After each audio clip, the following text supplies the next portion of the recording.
คิดว่าทิปโคเชอร์ครับก็คือการที่ออกไปกินข้าวข้างนอกแล้วเราก็ต้องให้ทิปพนักงานทุกคือทุกก้าวกินข้าวนอกบ้านเนี่ยมันจะต้องมีค่าใช้จ่ายเพิ่มขึ้นก็คือการทิปพนักงานแม้แต่กระทั่งในฟู้ดคอร์ทก็ยังมีการแบบให้เรากดทิปเนี่ยคิดว่าที่ไทยคงไม่มีช็อกด้วยแล้วก็คิดว่าที่ไทยคงไม่น่าจะเป็นไปได้แต่ว่าที่นี่เนี่ยมันไม่เหมือนกับบ้านเราตรงที่ว่าบ้านเราคือคนคือที่เนี่ยคนส่วนใหญ่ที่เป็นคนไร้บ้านเนี่ยคือเขาเลือกที่จะอยู่นั้นเองแต่บ้านเราคนไร้บ้านคือคนที่ไม่มีทางเลือกแล้วจึงต้องเป็นคนไร้บ้านแต่ว่าที่นี่ In this video, I interviewed Tee, a Thai guy who lives in Victoria, British Columbia, Canada, on the topic Canada from Thai's perspective. Before, he used to work as a guest relations supervisor and community development officer in Thailand. Now in Canada, he works as a ride cook in a hotel. Why he left Thailand and moved to Canada,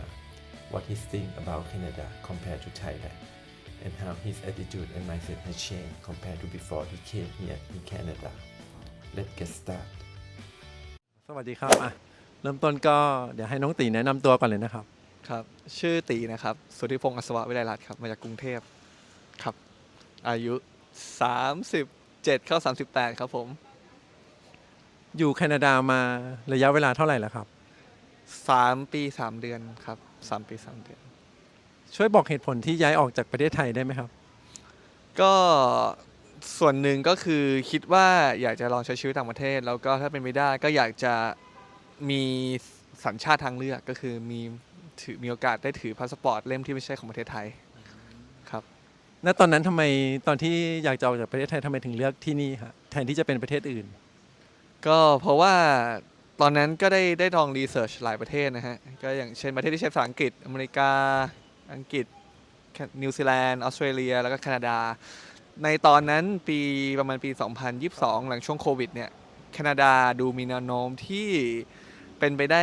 ง่ายกว่าประเทศอื่นๆก็เลยเลือกมาที่นี่ครับในระหว่างใช้ชีวิตที่เนี่ยครับสิ่งที่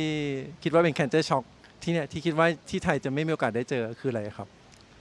คิดว่าทิปโคเชอร์ครับก็คือการที่ออกไปกินข้าวข้างนอกแล้วเราก็ต้องให้ทิปพนักงานทุกทุกก้าวกินข้าวนอกบ้านเนี่ยมันจะต้องมีค่าใช้จ่ายเพิ่มขึ้นก็คือการทิปพนักงานแม้แต่กระทั่งในฟู้ดคอร์ทก็ยังมีการแบบให้เรากดทิปอย่างเงี้ยคิดว่าที่ไทยคงไม่มีช็อกด้วยแล้วก็คิดว่าที่ไทยคงไม่น่าจะเป็นไปได้ด้วยอันนี้คือชอบหรือไม่ชอบครับไม่ชอบ ไม่ชอบก็ไหนๆมาเรื่องนี้ก็ลองบอกสิ่งที่ชอบแล้วก็ไม่ชอบของแคนาดาให้หมดเลยครับสิ่งที่ชอบก่อนนะครับสิ่งที่ชอบอะครับคือจะบอกว่าจะพูดเป็นประเทศแคนาดาเนี่ยก็ยากเพราะว่าผมก็อยู่แค่เมืองนี้เมืองเดียวเนาะพูดว่าถ้ามาอยู่เมืองที่นี่วิกตอเรียเมืองหลวงของ BC แคนาดาเนี่ยชอบอากาศชอบสถาปัตยกรรมเพราะว่าอันหนึ่งคืออากาศที่เนี่ยมันไม่หนาวมากฮะมันไม่หนาวมากหิมะตกแค่ปีละไม่กี่วันส่วนที่นี่มันเป็นเมืองเก่าสไตล์วิกตอเรียนมันก็จะมีแบบสภาพบ้านเมืองสวยๆมีความเป็นตึกเก่าบ้างที่บางจังหวัดเมืองใหม่ๆในแคนาดาในบางเมืองเขาอาจจะไม่ได้มีเท่านี้ฮะก็รู้สึกว่ามันก็สวยแล้วก็มีดอกไม้เยอะด้วยเมืองนี้ครับสิ่งที่ไม่ชอบครับผมถ้าสิ่งที่ไม่ชอบในเมืองนี้ถ้าบอกว่าชอบน้อยก็คือความหลากหลายของอาหารนะครับไม่ค่อยมีอาหารอร่อยให้กินส่วนความไม่ชอบอย่างอื่นคิดว่าไม่ถึงกับไม่ชอบเลยคิดว่าถ้าเขาทำให้ดีขึ้นน่าจะดีก็น่าจะเป็นพวกเรื่องของpublic transport นะฮะเหมือนรถเมล์มันยังไม่ค่อยได้ครอบคลุมเท่าไหร่เทียบกับที่ไทยนี่รถเมล์ที่นี่กับที่ไทยที่ไหนครอบคลุมมากกว่ากันนะครับอันนี้คือเทียบกับวิกตอเรียเนาะกับแบงคอกก็ได้ครับถ้าพูดถึงรถเมล์ที่เมืองนี้กับที่กรุงเทพนะครับกรุงเทพครอบคลุมกว่าแต่ที่นี่มีประสิทธิภาพสูงกว่าคือที่นี่เนี่ยเวลาชัดเจนอยู่เมืองไทยเรารถเมล์เราไม่รู้ว่าอีกกี่นาทีรถจะมาคือที่นี่เราเช็คได้เลยว่าโอเคเวลานี้รถมาจบช้าเร็วไม่ต่าง10 นาทีประมาณนี้ฮะง่ายกว่าเยอะแล้วก็รถเมล์ที่นี่เป็นรถเมล์ไฟฟ้าแล้วเขาก็มีระบบที่แบบเป็นไฮดรอลิกให้รถเข็นวีลแชร์ขึ้นได้ซึ่งอันเนี้ยผมรู้เลยว่าที่เมืองไทยเนี่ยมันยังทำได้ไม่ดีเท่านี้แต่เรื่องของครอบคลุมจากเขตนี้ไปเขตนี้เนี่ยโดยที่ไม่ต้องเข้ามาในดาวน์ทาวน์เนี่ยเมืองไทยทำได้ดีกว่านี้ครับเพราะว่าที่นี่ถ้าคุณไม่มีรถจากเขตหนึ่งไปเขตหนึ่งคุณต้องเข้ามาดาวน์ทาวน์เพื่อที่จะต่อรถไปอีกเขตหนึ่งซึ่งมันคือการอ้อมครับแล้วก็ค่ารถเมล์แพงด้วยอ๋อโอเคครับ แล้วสิ่งที่ชอบกับไม่ชอบฮะของที่ไทยบ้างอะครับเอาสิ่งที่ชอบก่อนนะครับ สิ่งที่ชอบโอ้โหสิ่งที่ชอบมันก็ชอบเกือบทุกอย่างนะฮะที่ชอบก็คืออาหารเลยดีกว่าแล้วหนึ่งคือมันคือบ้านเกิดเนาะถ้าไม่รู้บ้านเกิดมันก็คืออาหาร แล้วก็ความหลากหลายความมิกซ์กันของวัฒนธรรมบ้านเรามันนัวกว่าฮะมันค่อนข้างนัวกว่า แล้วก็ชอบตรงนี้ไม่ได้มีความแตกแยกด้านเชื้อชาติเท่าไหร่ฮะส่วนเรื่องที่ไม่ชอบก็น่าจะเป็นเอ่อมลพิษแล้วก็การบริหารบ้านเมืองบางอย่างประมาณนี้แล้วกันฮะ ตอนนี้เราอยู่วิกตอเรียเนาะถ้าเลือกได้อยากไปอยู่ในโปรวินซ์หรือซิตี้ไหนของแคนาดาไหมครับ ถ้าเลือกได้ผมยังอยากอยู่จังหวัดเดิมก็คือบริติชโคลัมเบียผมอยากอยู่จังหวัดนี้ แต่ว่าถ้าอยากลองมาอยู่เมืองอื่นเนี่ยผมอยากลองมาอยู่เมืองที่ชื่อเนลสันนะฮะมันอยู่ในเขตภูเขาใกล้ๆล็อกกี้มอลเทนมันเป็นเมืองที่ใกล้ชายแดนระหว่างจังหวัดบริติชโคลัมเบียกับอัลเบอร์ตาฮะเป็นเมืองที่อยากลองมาอยู่ดู ชอบอะไรของเมืองนั้นนะครับ หรือว่าได้ข้อมูลจากไหนครับ ชอบเมืองนั้นเพราะว่าเมืองนั้นเป็นเมืองในภูเขาฮะผมชอบภูเขาหิมะอยู่แล้วแล้วก็มันใกล้ล็อกกี้มอลเทนมันก็สวย แล้วก็ในด้านของการที่จะได้เป็นสิทธิ permanent resident หรือว่าการอยู่อาศัยถาวรนะครับ ตรงนั้นเขามีสตรีมของเขาที่แบบว่าถ้าไปเริ่มที่นั่นเลยแต่แรกมันก็ง่ายกว่า นอกจากประเทศแคนาดายังมีประเทศไหนที่เราอยากไปใช้ชีวิตอยู่ไหมครับ นอกจากแคนาดาอยากไปใช้ชีวิตอยู่ไหมจริง ๆก็ไม่มีแล้วฮะแล้วถ้าไม่ใช่ที่นี่ก็อยู่เมืองไทยแล้วค่อยไปเที่ยวเอา สถานที่ท่องเที่ยวที่แคนาดาที่เราชอบที่สุด หรือว่าเราอยากไปแล้วยังไม่ได้ไปแล้วเราแบบเป็น favorite place นะฮะ ที่ชอบที่สุดที่ไปมาแล้วก็คือแบมฟ์แบมจ a สเปอร์อันนั้นนะฮะชอบ Rocky Mountain ส่วนที่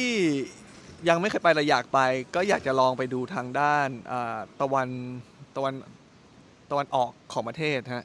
ทางด้านแถวๆโนวาสโกเชียนิวบรูนวิกนิวฟาวแลนด์เพราะว่ามันเป็นด้านนั้นมันมีประวัติศาสตร์ที่ยาวนานกว่า เป็นด้านที่ชาวตะวันตกเข้ามาขึ้นฝั่งที่นั่น แล้วก็เหมือนเริ่มต้นประเทศจากมุมนั้นก็เลยอยากจะไปดูความเป็นอยู่แบบบ้านเมืองของทางนั้นบ้างครับ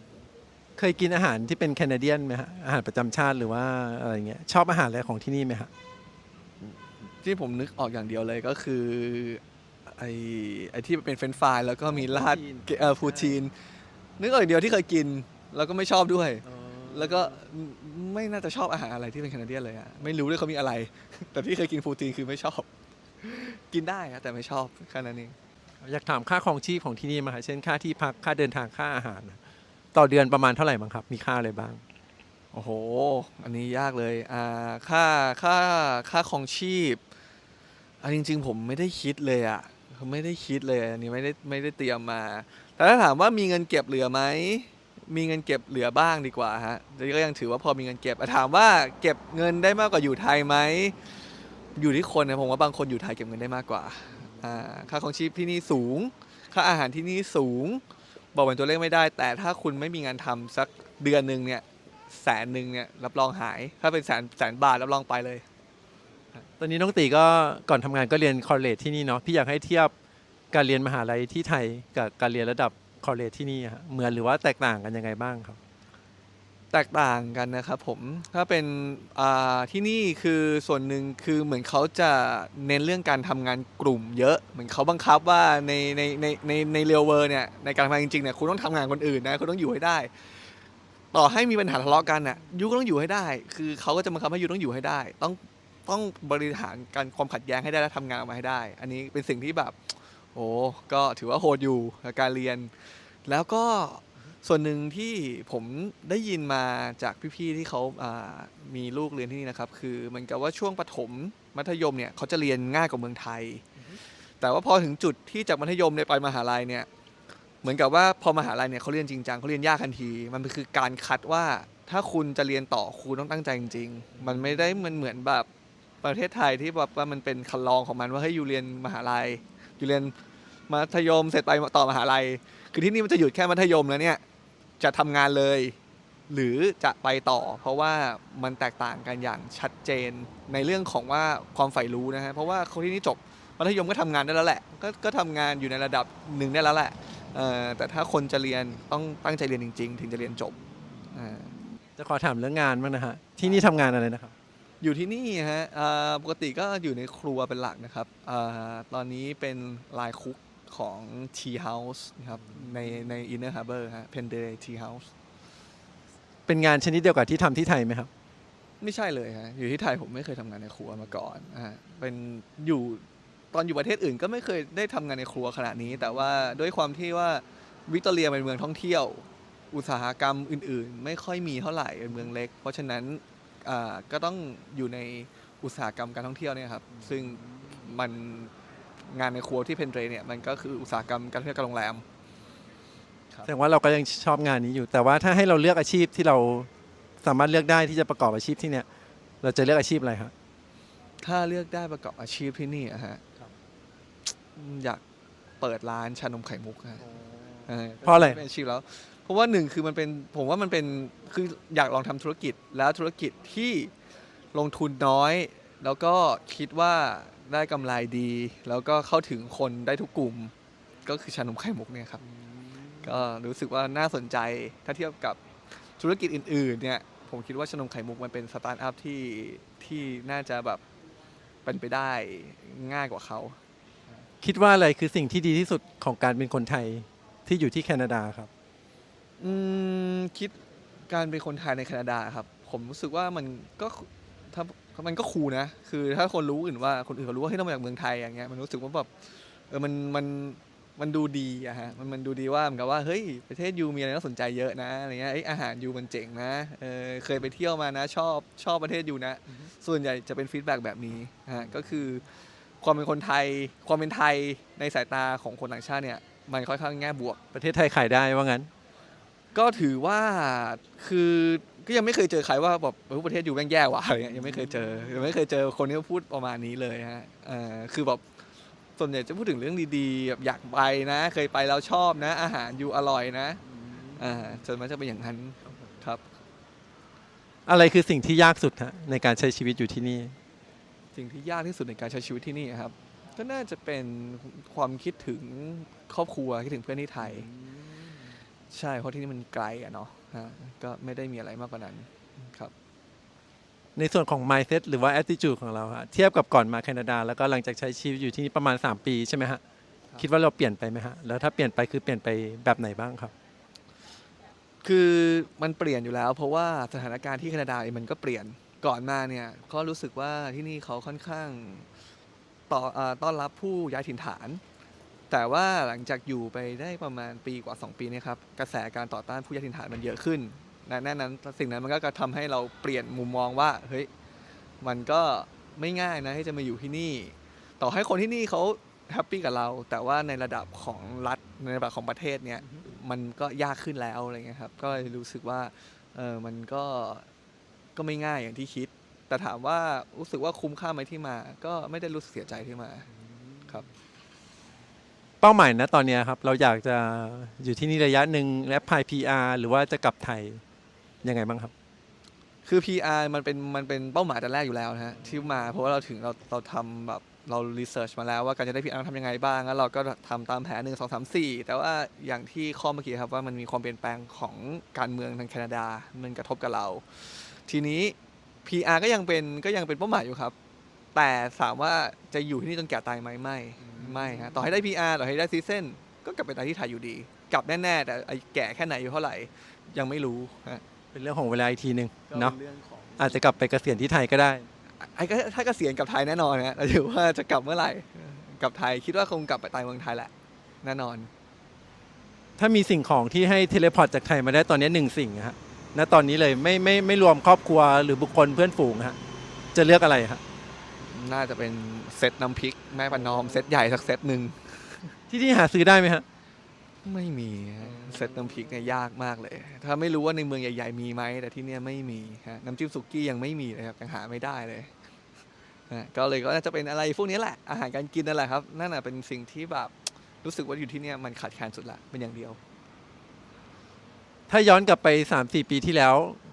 แล้วไปบอกกับเจอกับตัวเองตอนนั้นนะฮะจะบอกอะไรกับตัวเองฮะเกี่ยวกับประเทศนี้แล้วถ้าให้ตัดสินใจอีกครั้งจะยังมาแคนาดาไหมฮะ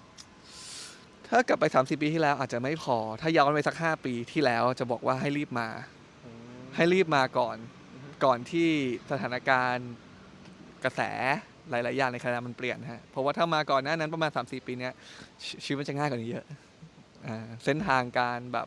การย้ายถิ่นฐานเนี่ยมันจะราบรื่นกว่านี้เยอะครับก็ยาวขอย้อนไปตอนนั้นเลยแล้วกันว่า ให้รีบมาก่อน 3 ปีที่แล้ว งั้นนะวันเนี้ยมีอะไรอยากฝากบอกคนไทยที่กำลังวางแผนจะมาแคนาดาไหมครับ ก็ถ้าวางแผนมาแล้วนะครับ ก็ต้องชั่งน้ำหนักดูอีกทีหนึ่งพยายามอัปเดตสถานการณ์ล่าสุดว่าเงื่อนไขตอนนี้กับปัจจัยที่ไทยตอนนี้มันอันไหนมันมีน้ำหนักมากกว่า ถ้าคุณคิดว่าคุณมาแล้วได้ PR ง่ายๆเนี่ยมันไม่ใช่อย่างนั้นแล้วฮะก็มันต้องใช้ความพยายามมากกว่าวางแผนมากขึ้นใช้ทุนทรัพย์มากขึ้น ก็ลองดูว่าถ้าทิ้งชีวิตที่ไทยมาเสี่ยงกับตรงนี้นะมันคุ้มไหมครับก็ลองวางแผนดูให้ดี เพราะว่าสิ่งไม่แน่นอนมันเกิดขึ้นได้เสมอ ก็คือให้เตรียมตัวมาให้ดีเนาะแล้วก็ดูข้อดีข้อเสียของทุกด้าน ใช่ แล้วก็สุดท้ายนะฮะก็มีอะไรอยากบอกคนแคนาดาหรือว่าเกี่ยวกับปัญหาของประเทศนี้ที่เราคิดว่ายังมีอยู่ไหมฮะ ผมรู้สึกว่าจะบอกอะไรคนแคนาดาคงไม่มี แต่ถามว่าเห็นปัญหาอะไรที่นี่ ก็จริงๆปัญหาเรื่องค่าครองชีพที่มันเฟ้อขึ้นปัญหาคนไร้บ้านมันก็มีทุกที่นะฮะแต่ว่าที่นี่เนี่ยมันไม่เหมือนกับบ้านเราตรงที่ว่าบ้านเราคือที่เนี่ยคนส่วนใหญ่ที่เป็นคนไร้บ้านเนี่ยคือเขาเลือกที่จะอยู่ตรงนั้นเองแต่บ้านเราคนไร้บ้านคือคนที่ไม่มีทางเลือกแล้ว จึงต้องเป็นคนไร้บ้านแต่ว่าที่นี่บางคนเขาเลือกที่จะเป็นคนไร้บ้าน เพราะว่าเขาไม่อดตายรัฐบาลเลี้ยงดูเขาในระดับหนึ่งเขากางเต็นท์นอนข้างนอกก็ได้เขาแค่แบบแต่บ้านเราคือคุณไม่ได้ขี้เกียจคุณขยันแล้วแต่สังคมต้อนคุณไปตรงนั้นเอง คือผมรู้สึกว่าคนที่เนี่ยก็ค่อนข้างสบายกับบ้านเรา ถ้าเขาฮึดถ้าเขาทำงานยังหนุ่มยังสาวเนี่ยเขาทำงานเขาไม่มาอยู่ริมถนนหรอกอันนี้ไม่เป็นปัญหาที่ผมรู้สึกว่ามันต่างกับบ้านเราตรงเนี้ยครับ อันนี้คือข้อเสนอแนะให้เขาไหมครับว่าอยากให้คนที่เขามาอยู่ตรงเนี้ยเขาจะทำอะไรหรือว่าเขาจะปรับปรุงตัวเองยังไงหรือเปล่าฮะ ก็คง เข้าใจ เข้าใจครับแต่ว่าคงไม่ได้อยู่ในสถานะที่จะไปแนะนำเขาได้ เราแค่พูดในแบบว่ามุมที่เราเห็นว่าคนไร้บ้านที่นี่กับคนไร้บ้านที่ไทยมันต่างกันนะที่ไทยคือเขาไม่ได้ขยันไม่ใช่พูดผิดที่ไทยคือเขาขยัน แต่ว่าเขามีอะไรบางอย่างมันต้อนเขาไปอยู่ตรงนั้นถูกปิดกั้นด้วยอะไรบางอย่าง แต่คนที่นี่คือเขาเลือกที่จะมาอยู่ตรงนี้เองเขามีอิสระแม้แต่จะเลือกที่เขาจะไม่มีบ้านเขาก็เลือกของเขาเองนะฮะแต่คนที่ไทยเขาเลือกไม่ได้ในบางครั้งครับ And that's all for today's interview. Thank you for watching. After knowing his attitude about Canada, what about you? What do you think about Canada? Please let me know. And if you have any topic you would like me interview, please leave a comment below. See you next time. Bye.